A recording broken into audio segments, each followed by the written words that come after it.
আমার বাড়িতে Monday to Saturday same breakfast হয়। আমার হাজব্যান্ড গত 10 বছর ধরে প্রত্যেক দিন এই ওটসের ব্রেকফাস্টটাই খায়। রবিবার আমি একটু অন্যরকম বা স্পেশাল কিছু বানাই। আসলে আমরা যখন ইউকেতে ছিলাম আমিও তখন চাকরি করতাম, সকাল 7:20-র মধ্যে বেরোতে হতো, তাই আলাদা করে ব্রেকফাস্ট বানানোর সময় পেতাম না। আর আমার ব্রেকফাস্ট ছিল ডিম পাউরুটি। কিন্তু যেদিন দেরি হয়ে যেত বা মঙ্গলবার যেদিন ভেজ খাই, সেদিন ব্যাগে 2 বিস্কিট বা কেক নিয়ে বেরিয়ে পড়তাম। অফিস থেকে চা বা কফি নিয়ে সেটাই ছিল আমার ব্রেকফাস্ট। জানি এটা খুব একটা স্বাস্থ্যকর ছিল না।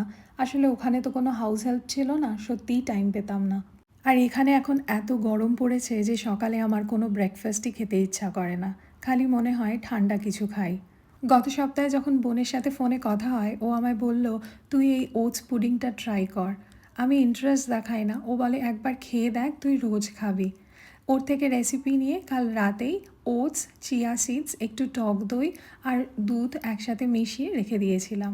সকালে উঠে এর মধ্যে অ্যাড করেছিলাম আম, যে কোনো সিজনাল ফ্রুটই নেওয়া যায়, আর দিয়েছিলাম একটা ছোট কলা, আরও একটুখানি দুধ, আর সাথে ডেট সিরাপ। আর ব্যাস, এমন সুস্বাদু হয়েছে যে ভাষায় বোঝানো যায় না।